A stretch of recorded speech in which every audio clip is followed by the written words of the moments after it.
I pulled into the parking lot at Beacon Point Station at 11:45. The building sat on a rocky outcrop, all concrete and steel against the dark ocean.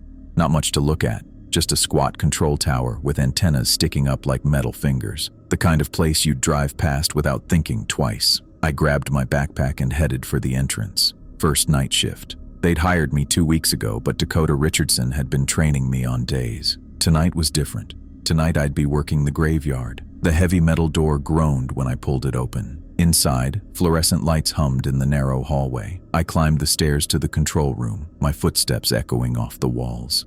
The control room was smaller than I'd expected. Maybe 15 by 20 feet, packed with equipment. Radio consoles lined one wall. Radar screens glowed green on another. Windows wrapped around 3 sides, but all I could see was blackness and my own reflection. Dakota stood at the desk, writing in a thick logbook. He was a big guy, over 6 feet, with gray hair and the kind of weathered face that comes from years of coastal work. He wore the same faded blue uniform I had on, except his actually fit. "Right on time," he said without looking up. "Good. Punctuality matters here." I set my backpack on a chair. "Anything special I should know about nights?" Dakota closed the logbook and turned to face me. His expression was serious, more serious than I'd seen during our day shifts together. "There are 6 rules," he said. 6 specific rules for surviving night shifts at this station. I waited for him to crack a smile. He didn't. "Okay," I said. "What kind of rules?" "The kind that keep you alive." Dakota moved to the window, staring out at the darkness. "Rule 1. If you hear your name whispered, not called, not shouted, but whispered, you leave immediately. Go outside. Wait 10 minutes. Don't come back in until the whispering stops." I felt my eyebrows go up. Someone whispers my name and I just leave? That's right. What if it's my partner trying to get my attention? "Your partner won't whisper. Trust me." Dakota turned from the window. Rule 2. If the radar shows an unbroken line from here to the horizon, straight out to sea, you turn it off. Unplug it. Don't look at it again for at least an hour. This was getting weird. I'd been working here 2 weeks. Nobody had mentioned anything like this. Rule 3, Dakota continued. If you see a shadow at the door, and I mean a shadow, not a person, you stay inside. Lock the door. Don't open it for any reason until sunrise. Dakota. Rule 4. His voice got harder. If someone calls asking to be let in, and they say their name is Hayden Day, you hang up. You don't talk to them. You don't listen to their story. You hang up immediately. Who's Hayden Day? Nobody you want to meet. Dakota walked to the desk, checking his watch. Rule 5. If you hear foghorns during a storm, multiple foghorns, not just 1 or 2, you get under the desk. Stay there until they stop. Don't look out the windows. I stared at him. This had to be some kind of hazing, scare the new guy on his first night shift. And Rule 6, Dakota said. If your partner disappears, you don't go looking for them. You finish the shift alone. You log it in the morning. That's all. Come on, I said. You're messing with me. Dakota picked up his jacket from the back of a chair. I've worked here 15 years. 15 years of night shifts. You know how many partners I've lost? I shook my head. 3. 2 who didn't follow the rules. 1 who just vanished. He put on his jacket. These rules kept me alive, Ryan. They'll keep you alive too if you're smart enough to follow them. This is insane. Maybe. Dakota headed for the door.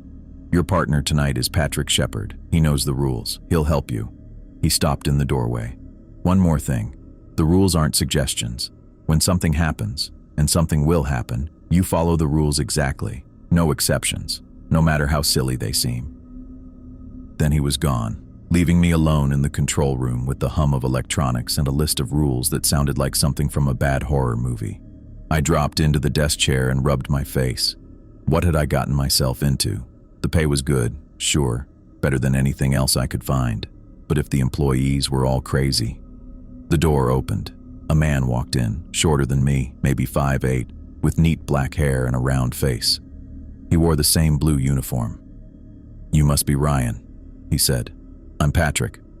We shook hands. His grip was firm, but brief.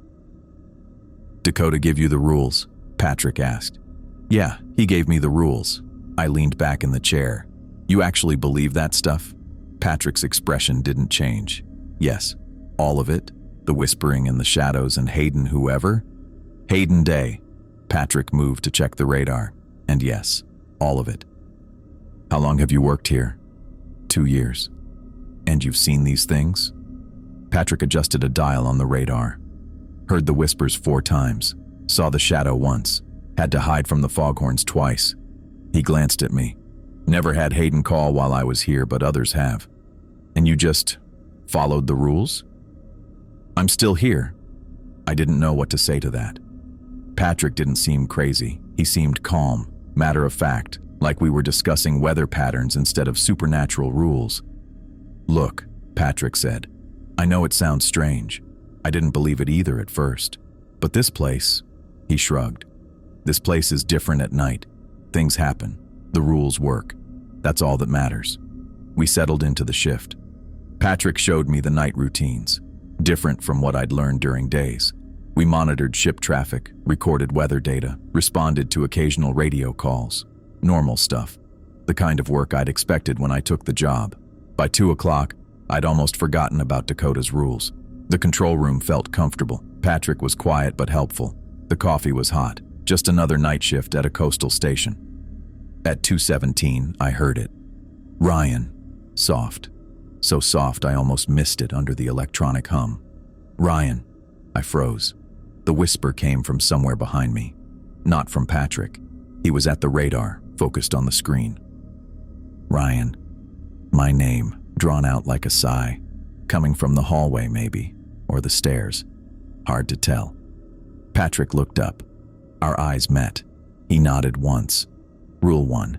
If you hear your name whispered, you leave immediately. I stood up. My legs felt shaky. This was actually happening. Ryan. Louder now. Definitely from the hallway. I grabbed my jacket and headed for the door. Patrick didn't say anything. Didn't try to stop me. Just watched as I opened the door and stepped into the hallway. The whispering followed me. Ryan. Ryan. I took the stairs 2 at a time, pushed through the heavy door, stepped out into the cold ocean air. The temperature hit me like a slap, wind off the water carrying salt and the smell of seaweed.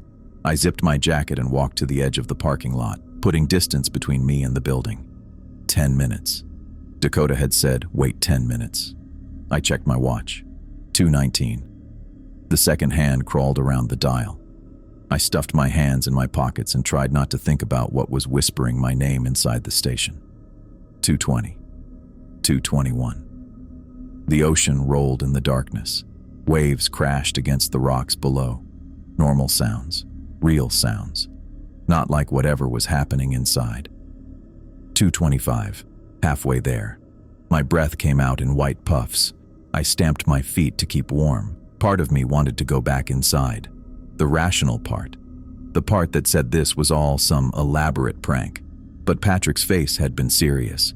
And the whisper had sounded wrong. Too soft, too close, like someone breathing my name directly into my ear. 2:29. I turned back toward the building. Light spilled from the control room windows. I could see Patrick's silhouette, still at the radar. 2:30. I walked back slowly, climbed the stairs, paused outside the control room door. Silence, no whispering. I opened the door. Patrick looked up, and I saw relief flash across his face. It stopped? He asked. Yeah. I hung up my jacket, trying to keep my hands steady. Yeah, it stopped. Patrick nodded and turned back to the radar. Like this was normal. Like everyone heard their name whispered by invisible voices and had to go stand in the cold. I sat back down at the desk. My coffee had gone cold. I stared at it, processing what had just happened. The rules were real. Whatever Dakota had been trying to warn me about, it was real.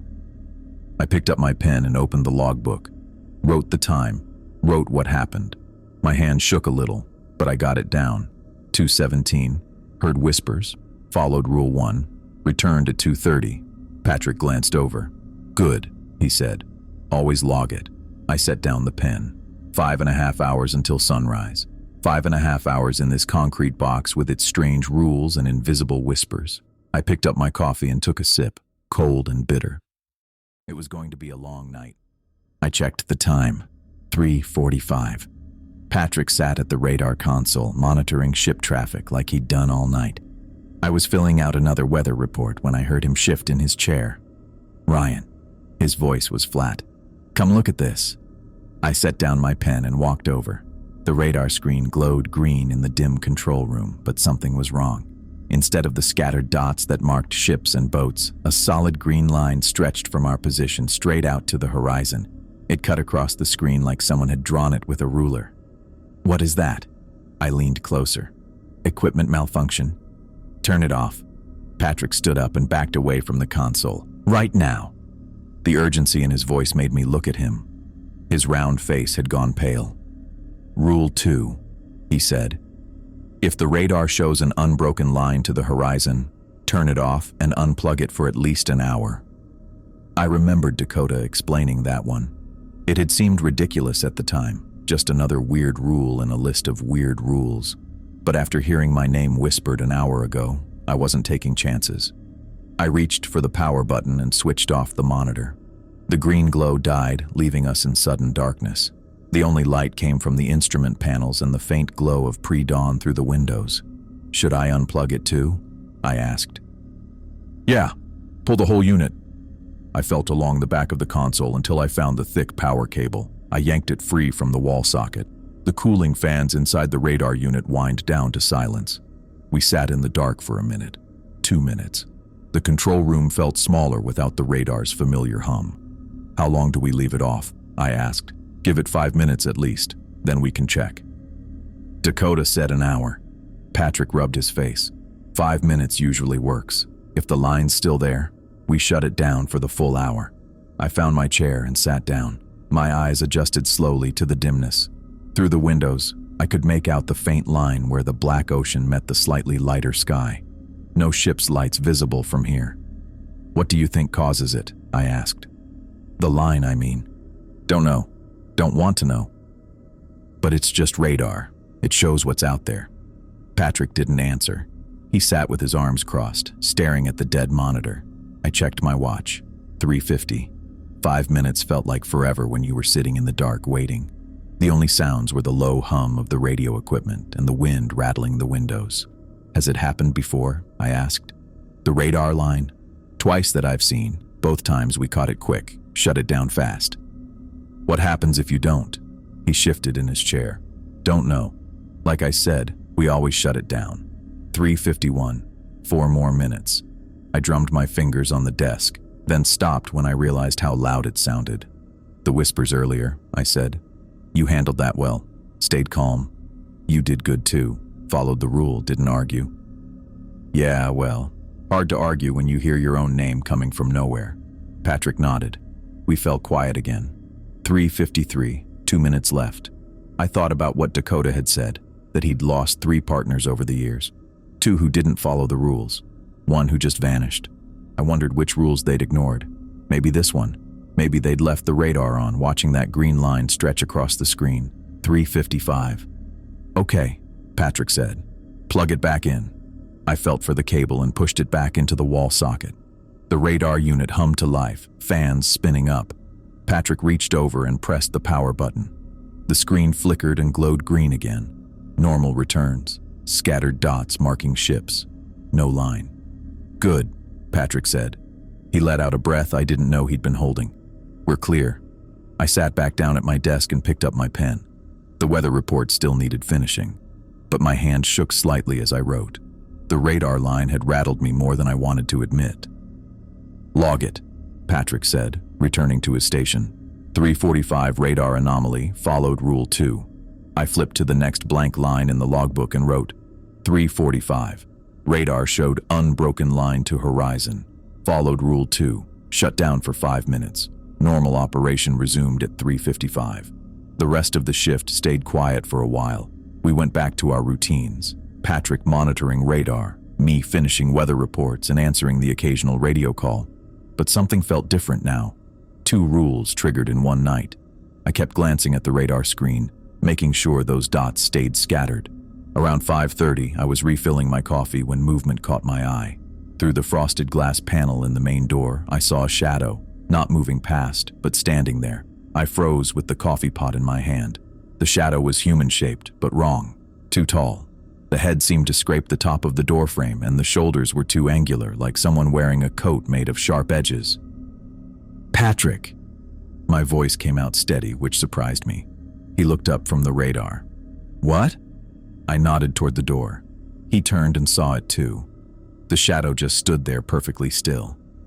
"Rule 3, Patrick said quietly. He pushed his chair back from the console, moving away from the door. "If you see a shadow at the door, stay inside. Lock the door until sunrise." "It's already locked, right?" I set the coffee pot down carefully. "Should be. Dakota always locks it when he leaves." The shadow didn't move. It just stood there, tall and wrong and motionless. I couldn't make out any features through the frosted glass, just that dark shape. "What time is sunrise?" I asked. Patrick checked his watch. 6:57 today. An hour and a half. We had to wait an hour and a half with that thing outside. I moved away from the door too, putting the desk between me and it. The shadow still didn't move. It was like someone had painted it on the glass. "Maybe it's just someone," I said. "Someone tall." "You know anyone 7 feet tall who stands perfectly still for—" Patrick checked his watch again. 3 minutes now? He was right. No shifting weight, no adjusting position. The shadow hadn't moved at all. 5 minutes passed. 10. We tried to work, but I kept glancing at the door. The shadow stayed frozen in place. 20 minutes, Patrick said. Still there. I'd given up pretending to work. I just sat there watching that dark shape through the frosted glass. My neck hurt from the tension. "Has this happened before?" I asked. "The shadow?" "Once, about 6 months ago. Stood there for almost an hour." "What happened when the sun came up?" "It was gone. When I checked outside later, no sign anyone had been there." 25 minutes. The shadow remained perfectly still. I started to wonder if my eyes were playing tricks, if maybe it was just something leaning against the door. But no, it had the clear shape of a person, just too tall, too angular. 27 minutes, then it wasn't there anymore. I blinked, thinking I'd missed the movement, but the shadow had simply vanished. 1 second there, the next gone. The frosted glass showed nothing but the dark morning beyond. "It's gone," I said. Patrick stood up slowly. "You sure? Look for yourself." He crept closer to the door, staying to the side. "Yeah, gone." "Should we check outside?" "No." He shook his head firmly. "Rule says stay inside until sunrise. We stay inside." I nodded. After what I'd seen tonight, I wasn't about to start breaking rules. We went back to our stations, but the mood had changed. 3 rules in one night. I kept glancing at the door, expecting the shadow to return. It didn't. At 6:15, the phone rang. I reached for it automatically, then hesitated. Patrick looked over. "Could be a ship," he said. I picked up. "Beacon Point Station." "Thank God." The voice was gravelly, desperate. "Son, I need you to open the door. I'm hurt bad." My hand tightened on the receiver. "Who is this?" "Hayden Day. My name's Hayden Day. Please, I fell on the rocks. Think my ankle's broken. I need help." Rule 4 slammed into my mind. If someone calls claiming to be Hayden Day asking to be let in, hang up immediately. "I can't help you," I said. "Please," the voice cracked. "I'm bleeding. It's so cold out here. Just open the door for a minute. Let me in where it's warm." My finger hovered over the disconnect button. The voice sounded so real, so desperate. "Son, please. I know it's against protocol, but this is an emergency. I'll die out here." "I'm sorry." I pressed the button and hung up. Patrick stared at me. "Hayden Day?" I nodded. "Good. You did good." I stood up and went to the window, peering out into the pre-dawn darkness. The parking lot was empty, no injured man anywhere. "There's nobody out there," I said. "There never is." I returned to my desk, but I couldn't shake the sound of that voice. So desperate, so human. But Dakota's warning echoed in my head. If someone claiming to be Hayden Day asks to be let in, hang up immediately. 6:30 came around. I was writing up the phone call in the logbook when I realized the control room had gone quiet, too quiet. I looked up. Patrick's chair was empty. Patrick? No answer. I stood and checked the radar station. His coffee mug sat there, still steaming. Patrick, where are you? I checked the bathroom. Empty. The supply closet. Empty. There was nowhere else to go. The control room and those two small rooms were all we had up here. Patrick had vanished. I stood in the middle of the control room, turning in a circle. He couldn't have left. I would have heard the door. Would have seen him walk past. But he was gone. Rule 6 hit me like cold water. If your partner disappears, don't search for them. Finish the shift alone and log it in the morning. I checked my watch. 6:32. Less than half an hour until sunrise. I was alone. My first instinct was to get up and check outside. Maybe Patrick had stepped out for air. Maybe he'd gone to his car for something. But Dakota's voice echoed in my mind, serious and final, the way he'd said it, like he'd seen this happen before, like he knew exactly what would happen if I went looking. I forced myself to stay in the chair. My hands wouldn't stop trembling as I picked up the pen. The morning reports still needed finishing. Weather data at 6:45, ship traffic update, radio check-ins, all the normal stuff we did together, except now I was doing it alone. The control room felt wrong without Patrick there, too quiet. Every small sound made me jump. The hum of the equipment, a creak from the building settling, the wind against the windows. I kept glancing at his chair, expecting him to be sitting there with some explanation. Sorry, had to use the bathroom. Or stepped out for a second. Something normal, something that made sense. But the chair stayed empty. His coffee got cold. I wrote down the temperature, 62 degrees. Wind from the northwest at 15 knots. Visibility clear. My handwriting looked shaky on the page. The radio crackled. Beacon Point, this is cargo vessel Pacific Dream, requesting weather update. I grabbed the microphone. Pacific Dream, this is Beacon Point. My voice came out steadier than I felt. Current conditions, temperature 62 degrees, winds northwest at 15 knots, visibility clear. No weather advisories at this time. Copy that, Beacon Point. Thank you. I set the microphone down and checked the clock. 6:50.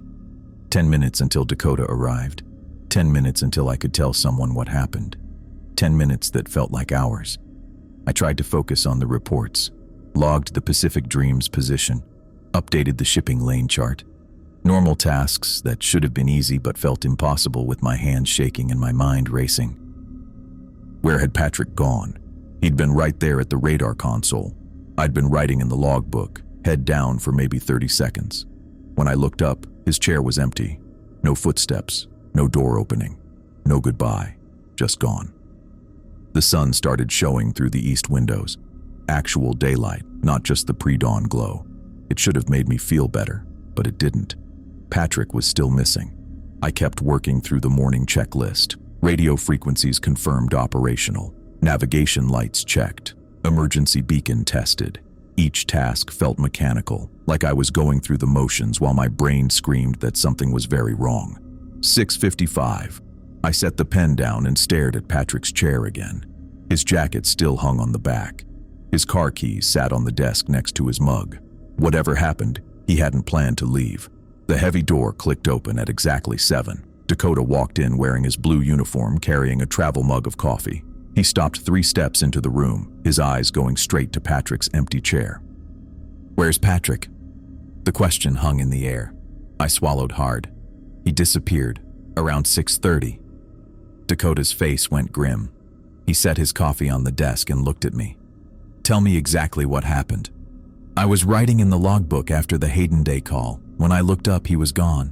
No sound, no warning, just gone." My voice cracked a little.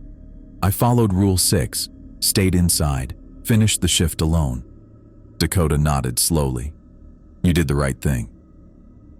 "Is he coming back?" Dakota walked over to Patrick's chair and picked up the cold coffee mug. He stared at it for a moment before setting it back down. "Patrick transferred here 3 weeks ago, from another station up the coast. They had problems too, night shift problems." "What kind of problems?" "The kind we have here." Dakota turned to face me. Whispers, shadows, disappearances. He thought transferring would help. Thought maybe it was just that station. I felt cold despite the morning sun. But the problems followed him? Looks like it. Dakota sat down heavily in his chair. The problems must have followed him here. So he's not coming back. It wasn't really a question. Dakota shook his head. No, Patrick's gone. We both know what that means. I didn't want to know what it meant, but I thought about the way Dakota had delivered Rule 6. The way he'd said he'd lost 3 partners over the years. The way Patrick's coffee still steamed when I discovered him missing, like he'd vanished mid-sip. Did I really do the right thing? Maybe if I'd gone looking right away. Stop, Dakota's voice was sharp. You did exactly right. The ones who leave to search never come back either. Never. You followed the rule, and you're sitting here talking to me. That's what matters. I looked at Patrick's empty chair one more time. His jacket, his keys, all the normal things that should have left with him, but didn't. What happens now? Dakota pulled the logbook toward him and flipped to a fresh page. Now I write up the incident report. You go home, get some sleep, and think real hard about whether you want to come back tonight. I gathered my backpack and headed for the door. Before I left, I turned back. Those other partners you lost. Did any of them just disappear like Patrick? Dakota looked up from the logbook. One did. Sarah Chen, 4 years ago. Same thing. There 1 second, gone the next. No trace. And the others? One didn't follow Rule 1. Found him at the bottom of the cliff. The other went searching when his partner vanished. Dakota's pen paused over the page. Never found him at all. I nodded and pushed through the heavy door, out into the morning sunlight. My car sat alone in the parking lot. Patrick's sedan was still there, right where he'd parked it 6 hours ago, like he might walk out any minute and drive home. But we both knew he wouldn't. I gathered my backpack and jacket with shaking hands. My fingers fumbled with the zipper, couldn't seem to get a grip on anything. The control room felt too bright now with the morning sun streaming through the windows. Patrick's coffee mug sat there on the desk, no steam rising anymore. His jacket hung on the back of his chair. His car keys sat right where he'd left them. I took one last look around the room. Everything was exactly where it should be. The radar showed normal traffic. The radio chattered with morning check-ins. The logbook lay open to my last entry about the Hayden Day call. Nothing showed that a man had vanished from this room 30 minutes ago. My legs felt unsteady as I walked to the door. The heavy metal handle was cold under my palm. I pushed it open and stepped into the hallway. The fluorescent lights hummed overhead, same as they had when I'd arrived 8 hours ago. 8 hours. Felt like 8 days. The stairs seemed longer going down. Each step echoed in the narrow stairwell. My hand gripped the railing tight. At the bottom, I pushed through the exterior door and stepped outside. The morning light hit me hard, golden and warm, painting everything in soft colors. The ocean stretched out below the cliff, calm and blue.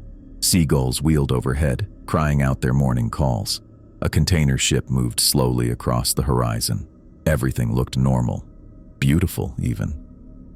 I walked to my car, each step feeling heavy. The gravel crunched under my feet. A cool breeze came off the ocean, carrying salt and seaweed. I fumbled for my keys, dropped them, had to bend down to pick them up. My hands wouldn't stop shaking. I got the door open and slid into the driver's seat. The interior was cold from sitting out all night. I just sat there for a minute, staring through the windshield at the station. The concrete and steel building looked harmless in the daylight, just another coastal facility. Nothing special about it. But I knew better now. My hands gripped the steering wheel. The leather was worn smooth from years of driving. I tried to process what had happened, tried to make sense of it. But how do you make sense of whispers that know your name, of shadows that stand at doors, of partners who vanish without a trace? I'd followed the rules. That's what mattered. Dakota had been clear about that. Follow the rules and you'll be fine. Patrick had followed them too, mostly, but something had still taken him. The engine started with a turn of the key. The radio came on, some morning talk show discussing traffic and weather. Normal things. I switched it off. Couldn't handle normal right now. I backed out of my parking spot, turned the car toward the access road. Patrick's sedan grew smaller in my rearview mirror. By tomorrow, it would probably be gone, towed away like Patrick himself had been erased. The access road wound down from the cliff through scrubland and scattered rocks. My car took the turns automatically while my mind kept circling back to that moment. I'd been writing in the logbook. Looked up, and Patrick was gone. No sound, no movement. Just gone. I reached the main road and turned toward town. The two-lane highway stretched out empty in both directions. Too early for much traffic. Just me and the morning light and the weight of what I'd seen. Houses started appearing as I got closer to town. Small ranch homes with neat yards. People getting ready for normal days at normal jobs. A man watered his lawn. A woman walked her dog. Kids waited at a bus stop. None of them knew about the whispers or the shadows or the rules that kept you alive at Beacon Point Station. I drove past the grocery store where I'd stopped for energy drinks on my way to the shift. Seemed like a different lifetime. Past the gas station where I'd filled up thinking about overtime pay and extra money for bills. The money still mattered, I guess, but it felt small now compared to what the job actually required. Traffic picked up as I entered the main part of town. Other cars heading to work, starting their day. I stopped at a red light, watched a woman in business clothes hurry across the crosswalk with a coffee cup. She had no idea that less than 10 miles away, things existed that shouldn't. That there were rules you had to follow or you'd disappear. The light turned green. I drove on through downtown, past the bank and the hardware store and the little cafe where I sometimes grabbed breakfast. Everything looked exactly the same as yesterday, but I wasn't the same. I turned onto my street, a quiet residential area with older houses and big trees. My place was halfway down on the left, a small one-bedroom rental with peeling paint and a sagging porch. I'd been planning to look for something better once the overtime kicked in. Now I wondered if I'd even go back for another shift. I pulled into the narrow driveway beside the house, cut the engine, sat there for another minute, just breathing. The dashboard clock read 7:32. In 13 and a half hours, I was supposed to be back at the station, supposed to walk up those stairs and into that control room and spend another 8 hours following rules that protected me from things I didn't understand. Dakota had told me to think about it, to decide if I wanted to come back. Part of me wanted to call in right now, quit over the phone, never set foot in that place again. But another part knew I'd be there tonight, because the rules worked, because I'd followed them and survived, because someone had to do the job, and apparently I was someone who could follow rules when it mattered. I grabbed my backpack and got out of the car. The morning air felt good after the stuffiness inside. Birds chirped in the trees. A neighbor's cat watched me from a fence post. Normal morning sounds and sights.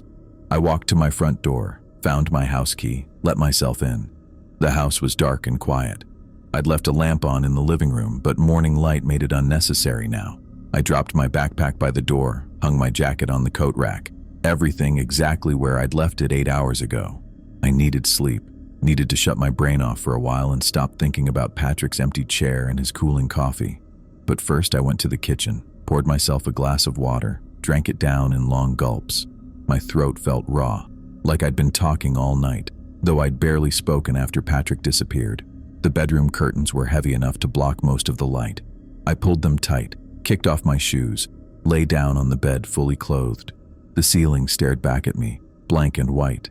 I closed my eyes, but all I saw was Patrick's face when he'd confirmed he'd seen the shadow before. Matter of fact about something impossible. Sleep felt far away. My mind kept running through the night's events.